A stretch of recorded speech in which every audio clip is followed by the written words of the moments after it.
Hey, CoupleyFit fam. Welcome back to another episode. We are so excited. I feel like we say that every episode, but we really are.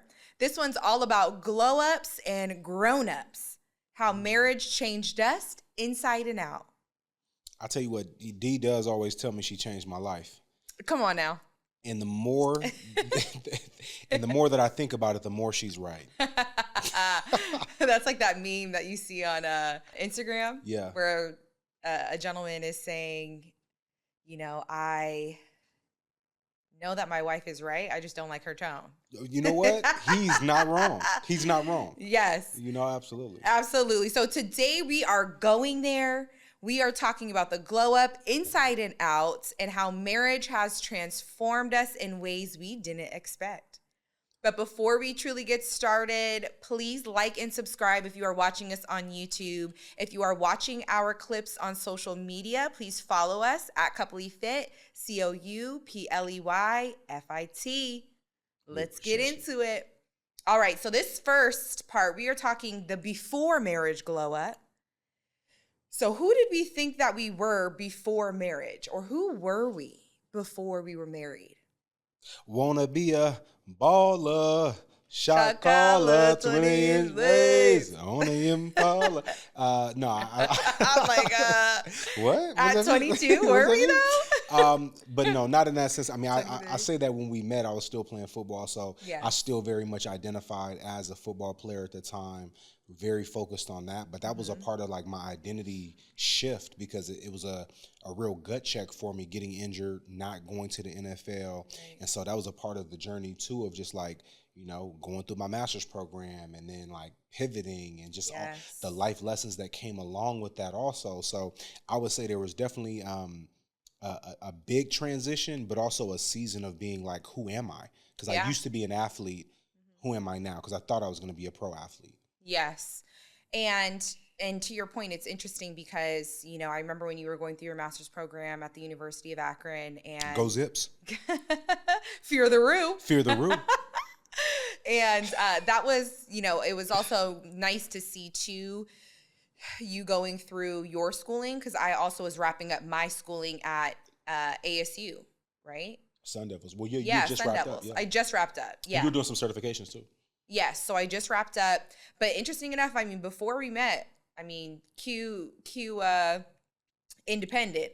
INDEPENDENT. No, Yes. totally. And to that point, that was something that really stood out.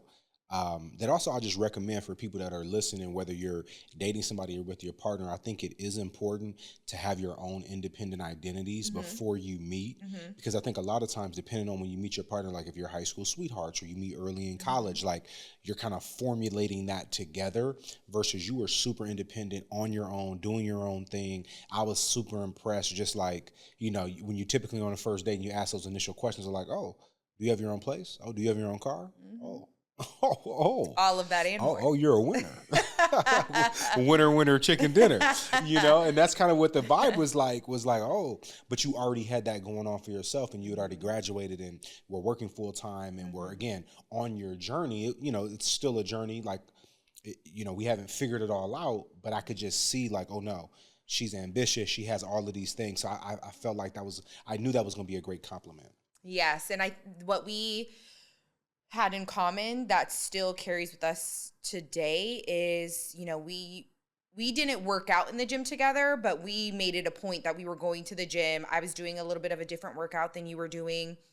At one point we were at different gyms, but that was something that was consistent for both of us, was making sure that we stayed fit in that way. And then also I was still meal prepping then for you too.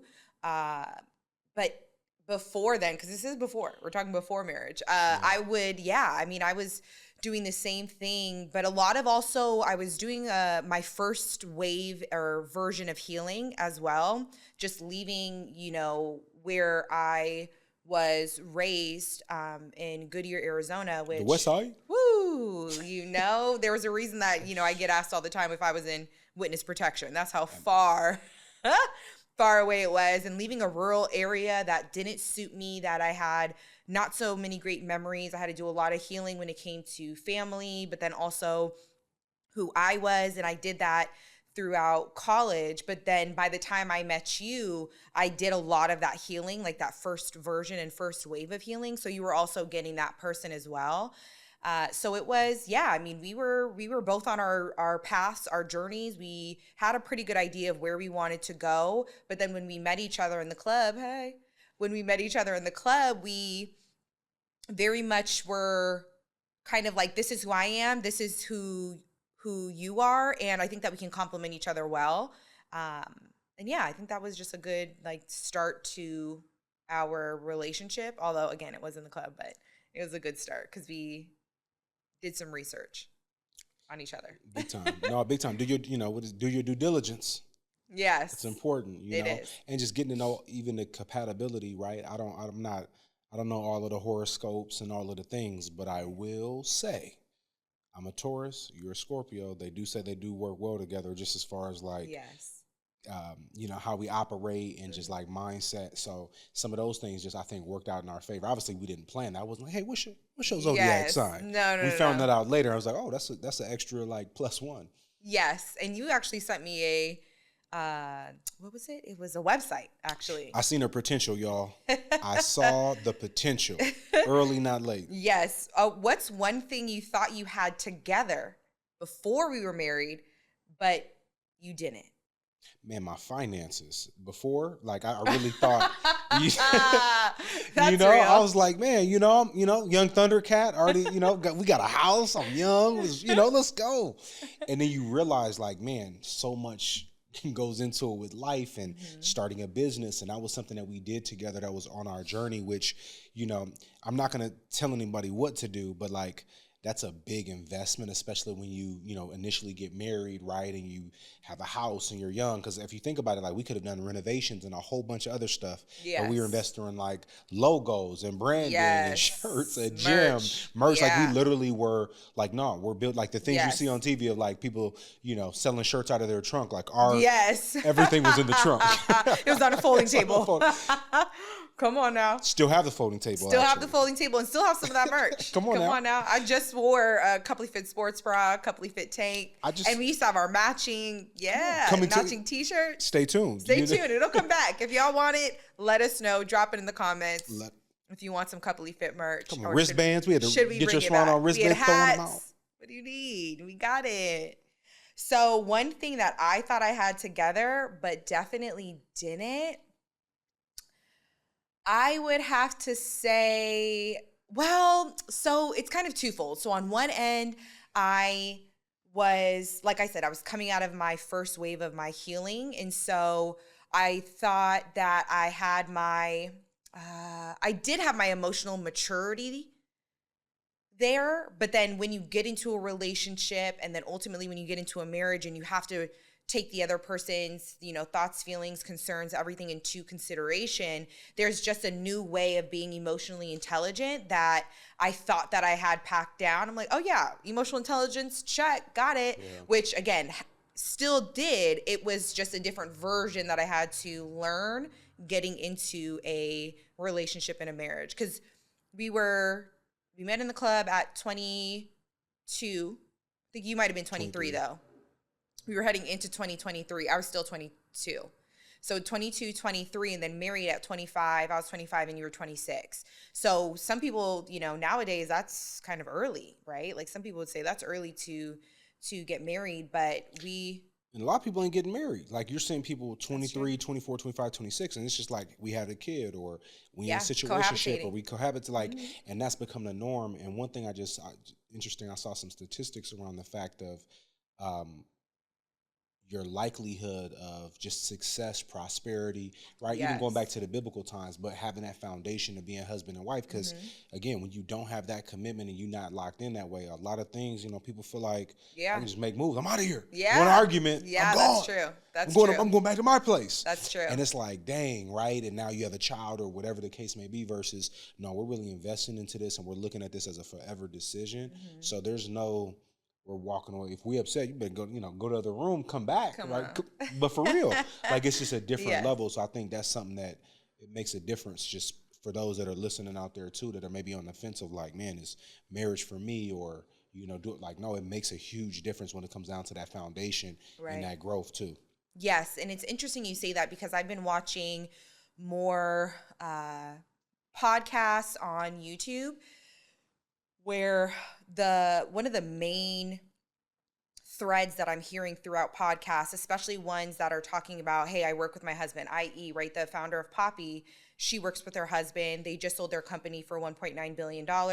She was on the Emma Grady's podcast, Aspire, and she was talking about how the biggest decision that you will ever make in your life is your partner and who you marry. That is one of the biggest decisions, because they can literally either take you to the next level or bring you down. And that's true. We have seen that with our own eyes, where it's like, whoa, this one person was on the trajectory to be this incredible person.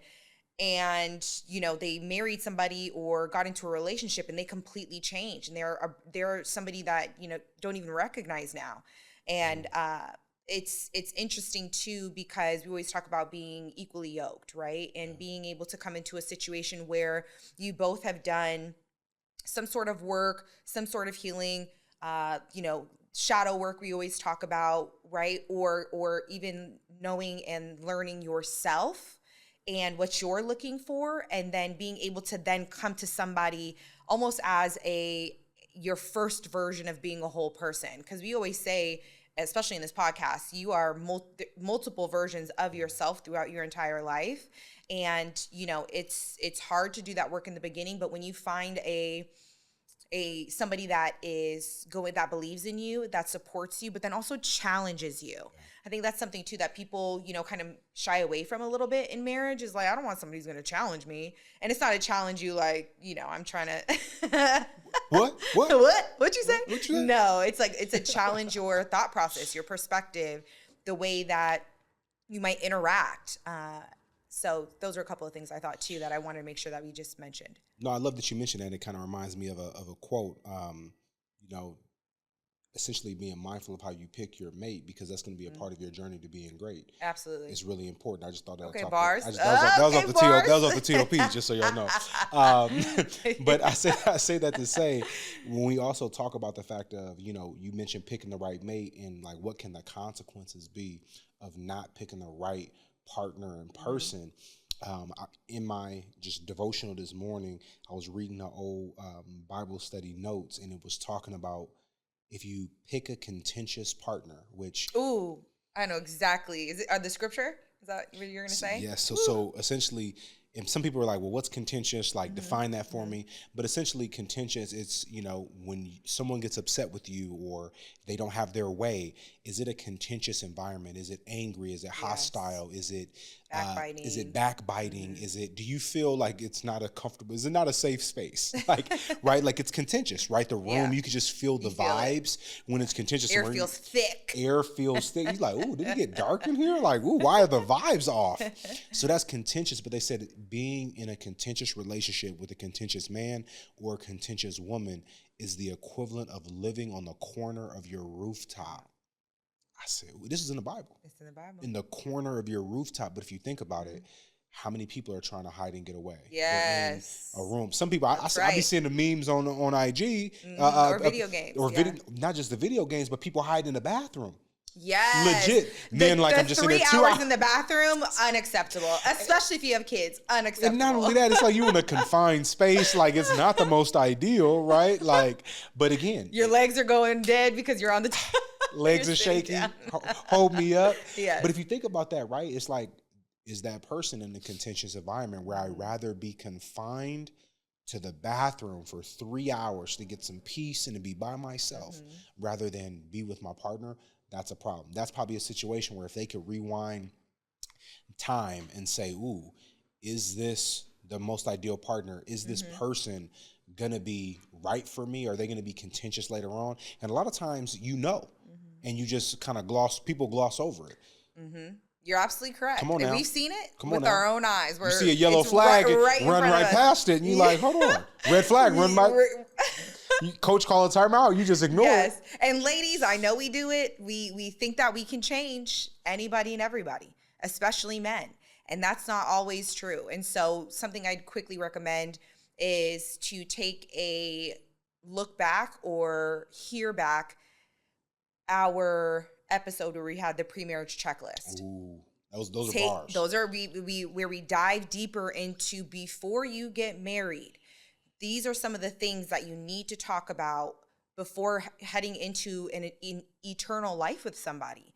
Yeah. And a lot of the questions are uncomfortable. They are something that can make or break a relationship. However, wouldn't you want to know this now? Come on now. And not be in a situation where it's like, I feel comfortable now, but 5, 10, 15 years down the line, I'm in a contentious relationship. I feel like I am in the corner of the rooftop. Wouldn't you want to then know, well, if I would have, done some of the pre-marriage checklist beforehand, I would then be able to say, okay, maybe this is a deal breaker. And knowing what your deal breakers are, that's in the pre-marriage checklist that we talk about. And sometimes this doesn't mean throw away the relationship. No. Breaking up with somebody or those types of things. It can literally be like, we just need to put this out on the table. On the table. Hey, correct. You are X. You don't eat pork, and I'm a meat lover. Like, I'm just saying, if that is a thing for somebody, and it's like that, you got to talk about it. Yes. Some of these are, juvenile just want to make it simple on the just example. Make it simple on the examples, to your point. But it is one of those things where you do have to lay out those and grievances, right? Lay those out on the table so that both partners can also know where the other person is coming from, but you're also giving me a choice, because sometimes you can get into a marriage and now you feel like I have no choice. Yeah. How do I, if I do decide to, remove myself from the situation, what's going to happen? We're so entangled. We have kids, right? There's so many things that can happen. But if you do the work beforehand and at least put things on the table, you can then say to each other too, you know what? Maybe we need to have professional help. Maybe we do need somebody who is going to be able to guide us professionally in a way that's going to be constructive and effective. Because, even for us, we did pre-marriage counseling. Huge. Yeah, that was amazing. And it was with our pastor. You can do it with whoever. But that was something for us where it was just, he's asking us questions. And although we know each other well, we just, it gave us that moment to sit back and think, okay, hold on. Before I answer, let me truly think this through before I answer this. Because these are big questions. These are, questions that need to be asked, but they're scary. And to that point of talking to, and I love that the things that we talk about is not just us preaching something that we haven't lived. Correct. Like, this is lived experience, yes. right? Not just theory. And I think that's powerful because to that point, if it's a pastor or a confidant, someone also that can be neutral in this situation, because you want to be able to have the candid conversation. Maybe it's about family. Maybe it's about finances. Maybe it's about these other elements that you wouldn't necessarily have someone kind of probing or asking a second or third level question.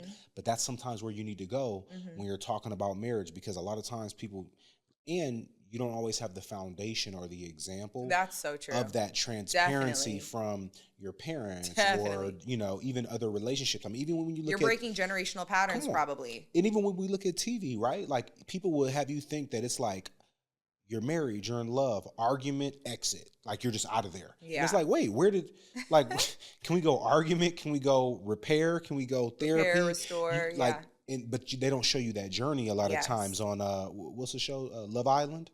They're not sure. I don't even know. They're not showing. I don't know what Love Island's about. You get what I'm saying? But whatever the show is of the day, like they're not showing you that. And I think that's what a lot of people that want the longevity are looking for when it comes to those keys. Yes, I absolutely agree. So how have we changed physically since the time that we were married before marriage and then now? It's crazy that you say that. And I was wondering how transparent I was going to be with the audience. Oh. But I'll say two things. I've definitely been eating good since we got married, without a doubt. So when people say, like, you get married and, basically, I didn't let go of my physique and my figure, but I definitely was much more strict and strenuous on my diet and my training when we, first got together and were dating. Well, you were playing football. So. Exactly. I still hold myself to that standard. Still to this day, So I got to get back. An athlete is an athlete. I got to get back right, and we got to be, if you didn't hear the last episode, got to stay gas station ready. That's so real. Physically, before, Well, again, you and I, we used to work out heavily. I mean, We still work out heavily. we do, but not the same. I mean, shout out to Larry Graham. LG. Shout out to Larry Athletes because Performance Enhancement. woo, his program, and we were doing his programs. Whoa. I'll never forget the first time I did That, just his so y'all, program. just so y'all know, I just want to tell y'all this. This is funny, and this is just a little behind the scenes. This was an absolute relationship test in the dating process. Was taking D to work out with me at my trainer's gym. And she didn't even realize what was happening. One, we were about to go in deep water. This was a serious, intense workout. Yes. Secondly, I love to work out. It was a full-on evaluation. So I was here for it, and then I remember I thought I'm working out with you. Oh no, you're doing your own workout. You're doing your own football workout, and Larry just throws me in with some lady he's training. I'm like, I don't even know who this is. Jump on in. Jump on in. He's like, yeah, so she's doing this for 15 reps. This is on the other. I'll never forget. And again, I will not give up. Like, that's the grit part, is I will literally throw up if I need to. And I almost did. I was like, I'm going to go to the bathroom. Keep going. I'm going to go to the bathroom quickly. And I went in there. I just needed to take a break for a minute because I was in the Matrix. Your girl was in the blender. What, the Matrix, the numbers? I'm seeing stars in front of me.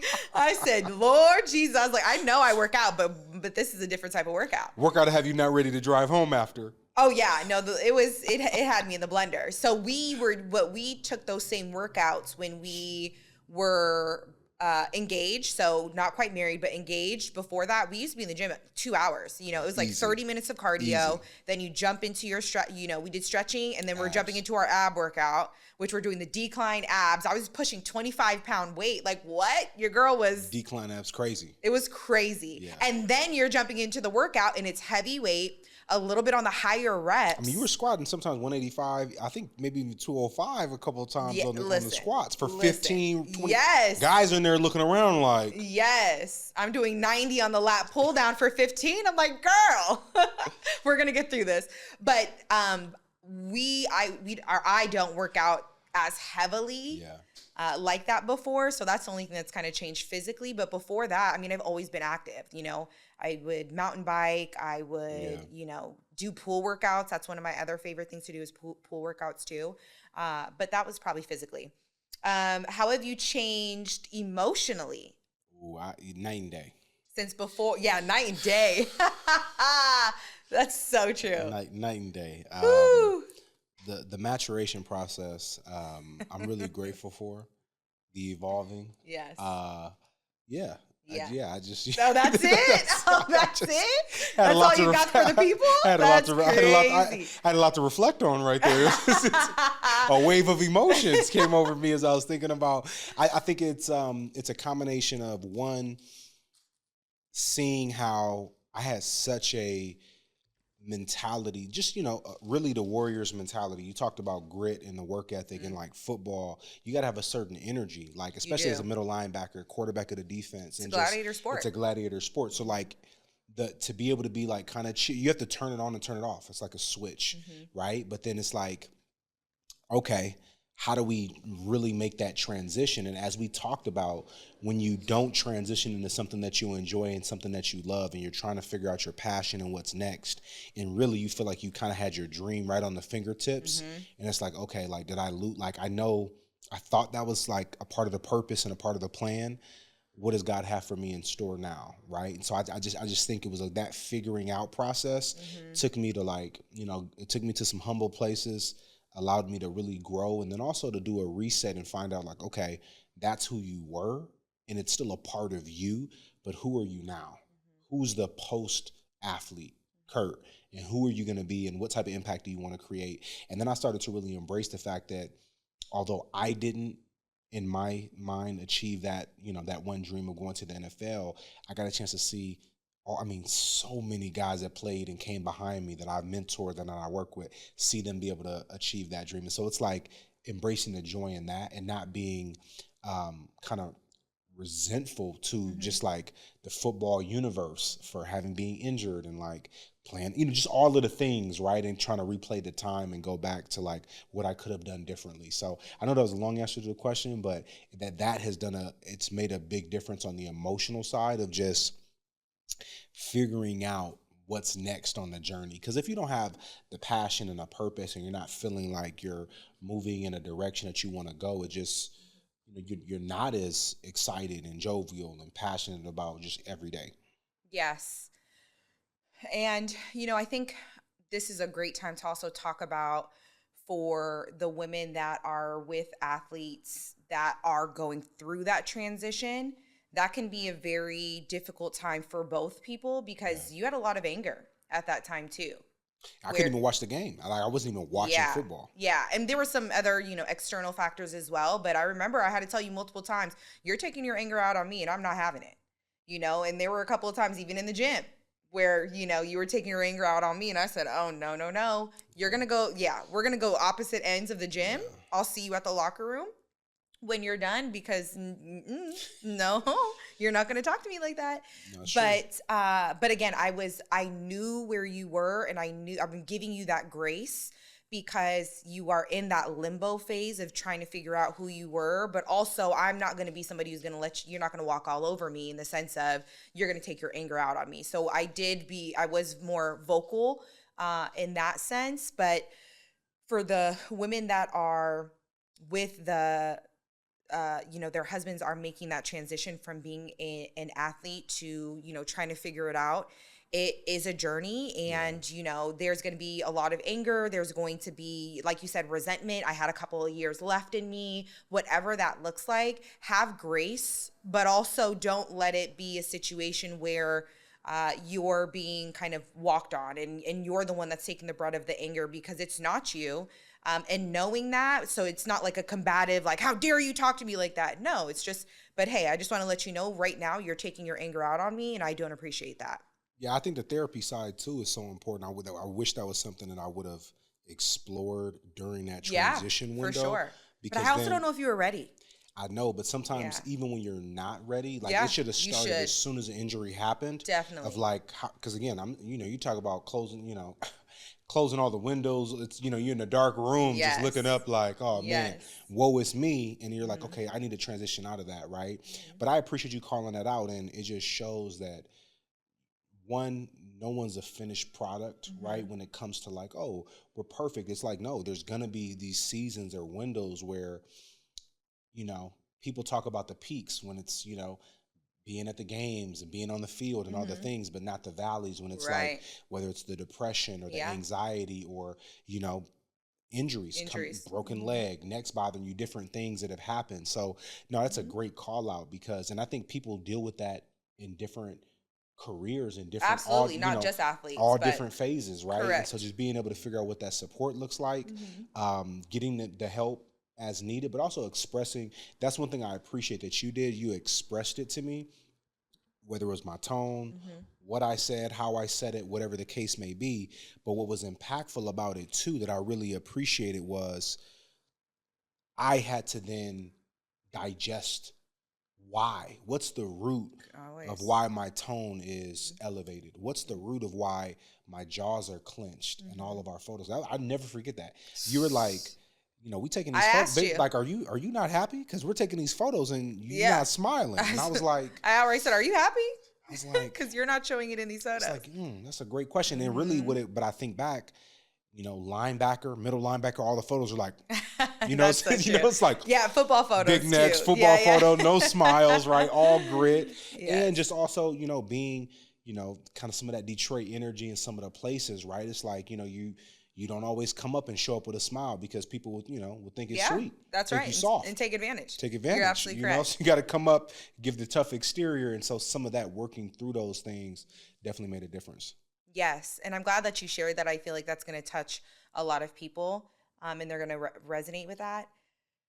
I think for me, emotionally, before we were married, I was a lot more vocal, but then we got into some external situations where I found myself being shut down, and it was odd to me because that's not the person that I am. Yeah. But it reminded me of my home situation. So when I talked about that healing phase, that first wave of healing phase in college, a lot of that had to do with my home situation, being raised in a rural area as a Black woman. That was something that was very traumatizing in a lot of ways. And so dealing with that, but then also coming full circle where I got into another situation where, you know, I'm being shut down just like I was at my house. And so it was odd to be back in that situation. But I remember though, I remember that you and I always stayed vocal with you, that's all that matters anyways. But with the external situation, I was like, oh, I could have stood up for myself here. I could have said this. Why didn't I say this? Right. And those things. And so that changed a little bit from when we were engaged and then like the beginning part of our marriage. But that's definitely changed now where, you know, going through another phase of healing, I've learned that, and really therapy, honestly, therapy was another way of me being able to stand up for myself in a way that was conducive to where I was. Because before I didn't know how to do it. And so I was able to get some tools of how to say certain things. I also was doing some more research on YouTube, right? Of like, how do you deal with conflict and what do you say? Yeah. And so I think that helped a lot there. No, I want to circle back because people might be wondering what you're referencing right there. And interesting enough, I mentioned the pre-marriage, one of the biggest things that I thought I had a handle on that I didn't. I said finances, that was one. Mm-hmm. The other one was really family. Like, and that's, I feel like a bit of what all of what you're touching on right there. But family was one where I just knew like, oh man, it doesn't matter when I get married, like kumbaya, everybody holding hands, big family, everything is great. But like, there's all of these additional dynamics. People have their approach of how they want you and your family to integrate into how they do things, which can be very different. And it was interesting because to the point that you're making right now, I had certain people in my family or even at the time, some old friends, they were like, DeAnna's so quiet and blah, blah, blah, quiet. I'm like, and for me, I'm so confused because I'm like, that's the exact opposite. People that know D are never like, oh yeah, she's quiet and reserved and she needs to be more vocal. If anything, they're going to say she's loud. She needs to be more outspoken and more vocal and she's not. And I'm like, no, well, either you haven't given her opportunity to speak, you haven't asked her anything about her, it's not a safe space, or you're not giving that opportunity to be able to share in those types of things. So that's why you have this perception. And so there's just a lot of those little things where I thought like, oh no, it's easy. But again, somebody that's listening to this, the integration of your marriage or your relationship with family, that's a whole nother episode. That's a whole another episode. Woo! And we will touch on that. But so how have we changed spiritually? Oh man. Before and after. So I would say spiritually what's interesting, and it's going to sound crazy, but I know there might be some people that resonate with this. I was more in the church. Like we were more like in church every Sunday back then, but we're more connected spiritually, more in tune with God now than ever. And I think it's not only our daily practice, but also that understanding of like, we are the church, right? How are we living God? How are we God's hands and feet or messengers out in the everyday world by how we impact people and how we treat others and those types of things? So I think that's been like a really big difference maker. And not to say that again, we're going to obviously be in church on Sunday and do that as well. But I think it's really how are you living? Yes. Right? Like, how are you living? It really kind of goes back to those people that are, 90s baby. Remember the WWJD bracelets? Yes. What would Jesus do? How are you living? Like, really, how are you living, your lifestyle type? Yes. Are you sinning Monday through Saturday to come repent on Sunday? Come on, we've been there. We've been there. When I met her, I was at church on New Year's Eve. We were in the club. I was at church on New Year's Eve before I met you in the club. Come on now, the Lord give me a sign. We say it's our BC days, our before Christ. Even though we knew Christ, it was a little backslid. It was backslid. Slide. Yes, and I think for me spiritually, before, again, growing up in a household that was a little bit conflicting, where my mom's Catholic, my dad was Jehovah's Witness, I didn't identify. So therefore, I had to go on my own spiritual journey. I've always been connected to God, though. There's been many times where the Holy Spirit has literally stopped me from either going somewhere, from doing something, from just a thought that I might have. The Holy Spirit has literally come over me. So I've always been spiritual. But what came to you, when it came to you and us getting together, that was something for me that you were so heavily involved in the church. And that was something for me that was different. It was I remember the first time, and people are going to be in the comments tearing me up, but that was the first time I listened to Kirk Franklin was with you. I was like, who's this? Stomp. This is jamming. Hey. Stomp. Hey. Come on now. Love it. And this is before Kirk was wearing them little shorts too. He wasn't wearing them shorts. He been wearing them workout videos. Or grinding on the, you know what. So What spiritually, you opened me up to a lot. And then even the pastor that we had at the time, he was very much aligned with where we were at the time. Yeah. Although we've removed ourselves from that church now, it was something that was instrumental for us both to be able to get on that cadence, like you said, of making sure that we were coming to church every Sunday, and then also being, you were part of the men's service, women's service, being able to also give back and speak on health and wellness. We were hosting boot camps at, our church. And so just being able to be involved that way too was something that spiritually just filled our cups. But to your point, we definitely are more in tune now. Absolutely. And just for somebody that's listening might be like, Holy Spirit, what do you mean? Like, I'm maybe not at the point from a faith or spiritual level to really know what that means. But sometimes the Holy Spirit can be that just feeling. You ever hear somebody say like, I had a feeling. Yeah. Like I had a feeling not to go there that day or that moment across the street. And then something happens across the street. It's like, oh my God, I'm so glad I didn't, like there was a wreck or there was something that happened. A lot of times that is the Holy Spirit. That's that voice or, intuition, whatever you want to call it. But it's that Holy Spirit that's reminding you like, hey, I'm protecting you. I'm looking out for you. Are you listening? Are you in tune? And I think that's something else that's really more impactful now. There used to be so many different voices throughout the day back then. It was constant. It was constant that a lot of times if there's constant noise or distraction, you're not able to really tap in and hear that Holy Spirit, right? Yes. But if you can be in tune, there are signs that are happening. Yeah. And wonders and miracles. Absolutely. Absolutely. So how did you change mentally before we were married and when we're married? I would say mentally, definitely a maturation process. Like, I knew there were areas that I was advanced, but like, I just know there's being a lifelong learner and really seeing how much you don't know. Yes. Like I just didn't know I didn't know how much I didn't know. Yeah. Which sounds kind of crazy, but that would probably be the biggest thing. Like when they say there's more life and there's more to learn and more to live, like I truly understand. And I know I'm going to say this even more. We'll talk about this 20 years from now, 30, 40 years from now. It's like, man, we didn't know what we knew now then. So I would probably say like, that's the biggest thing. And mentally having the tools and the resources like therapy, like that's what meditation, like the power hour and different things that we put in place to really give us that framework to not be distracted, to be able to really stay on track to our purpose and purpose driven, because the more distractions, right? It's like fastest, line is from point A to point B. But if you're bouncing around or distracted, it's going to take you a longer time to get to the goal. Yes. And I think for you to add to what you just said, yes, on the therapy piece, that has been a big one. But I think a lot of it too is the open-mindedness, where before it's not that you were closed off, you weren't a closed-minded person, but it was just it was a little bit of the machismo, right? Where it's, a little bit more on the man side. And no, I don't think I should be doing, therapy or wellness retreats or aerial yoga, right? Those things. But I think as we progress through our marriage, and it'll be 9 years in October.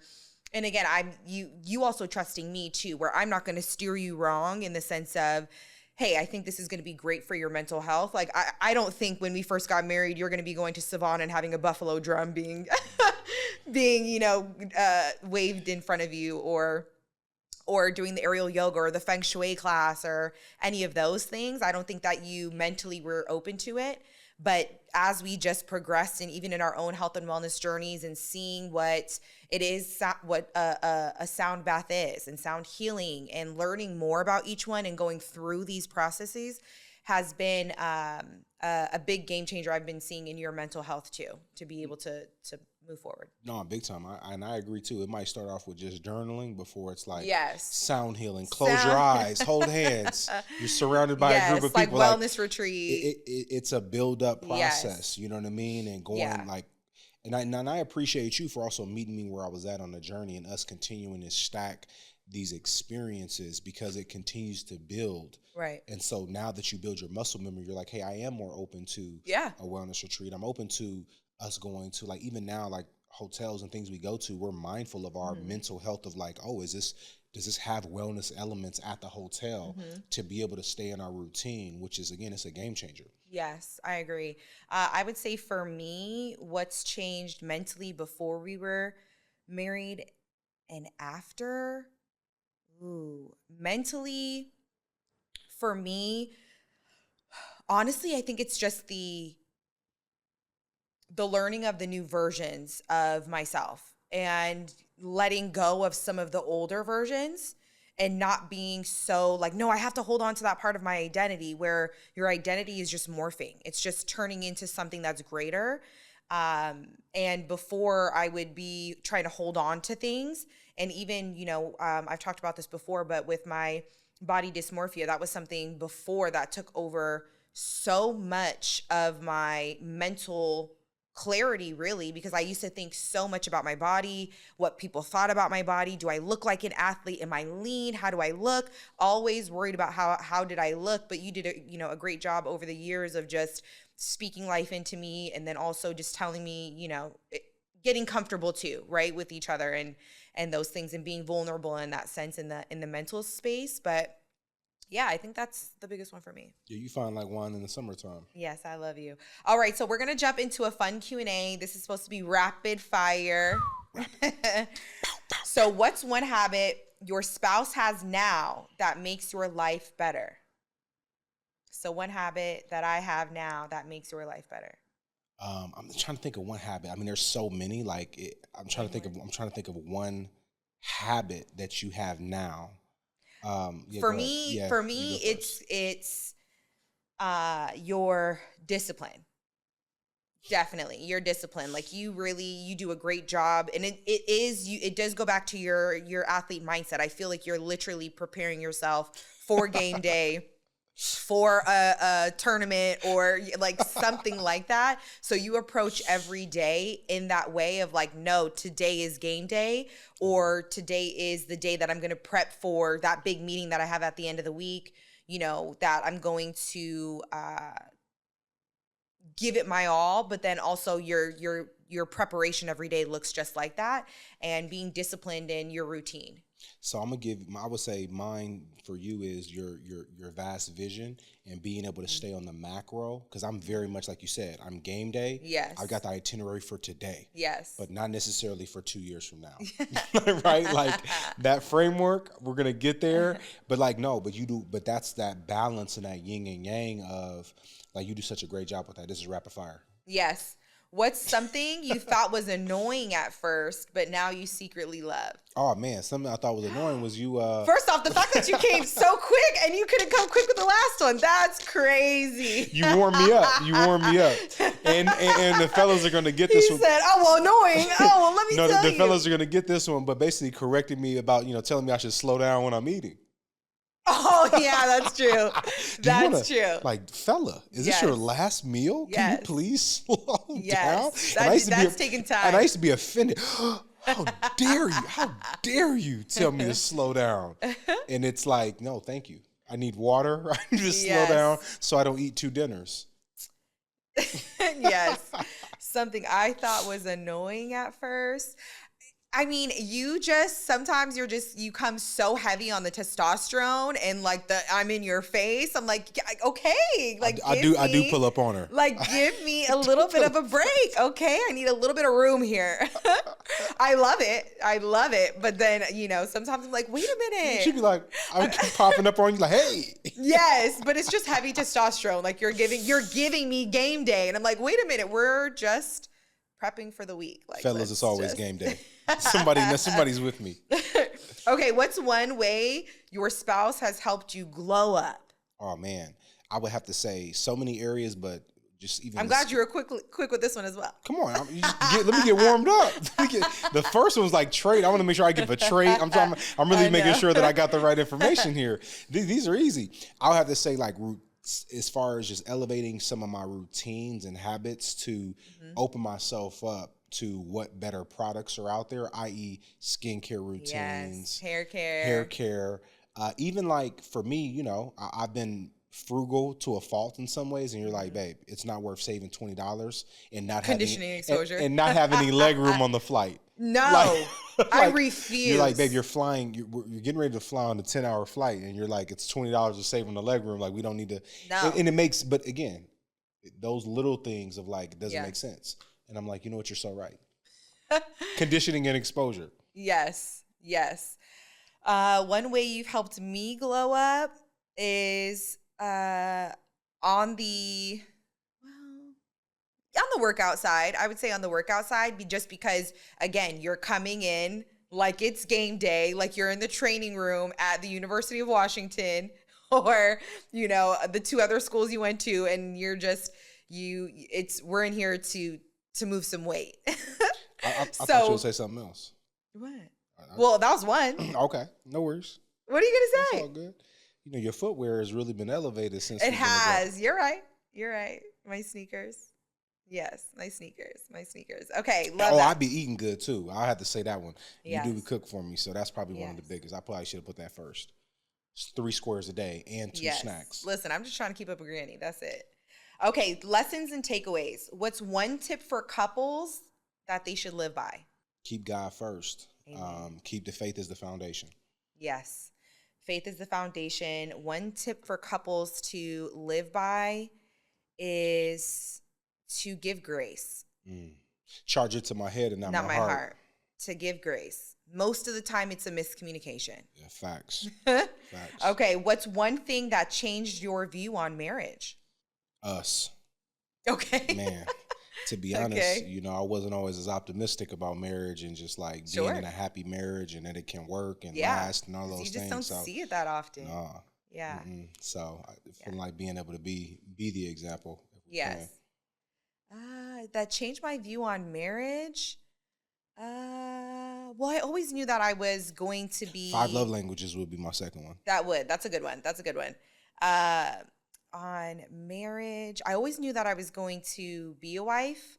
That was something that I just knew in my heart. But I would say one thing that changed my view on marriage is more so being in a marriage and realizing that there's a whole nother person that you are, I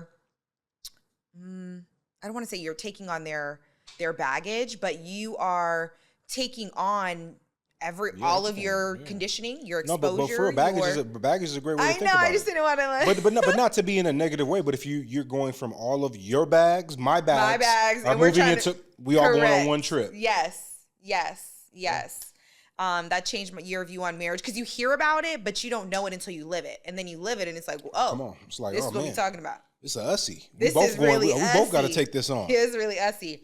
What's one lesson you wished you learned earlier in our marriage? One lesson I wish I learned earlier would have been.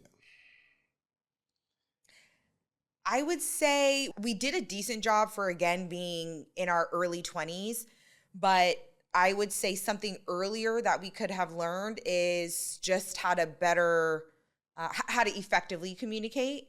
But again, we did a great job, I thought, for where we were in our lives. But again, if we can just, a lesson that we wished we learned earlier, there would have been just some more clarity on some things, I think, earlier on.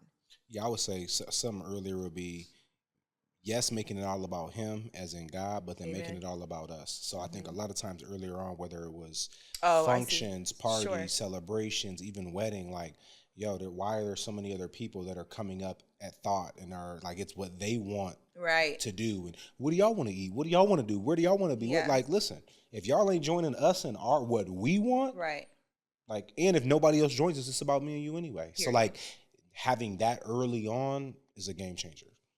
Yeah, I agree. Anything else you want to add?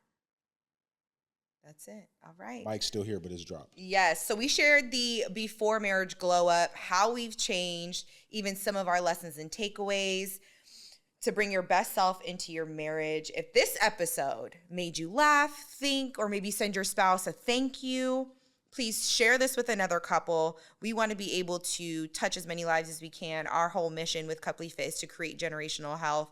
This is one way that we can do it. So until next time, keep growing, glowing, and feeling better together. Bye.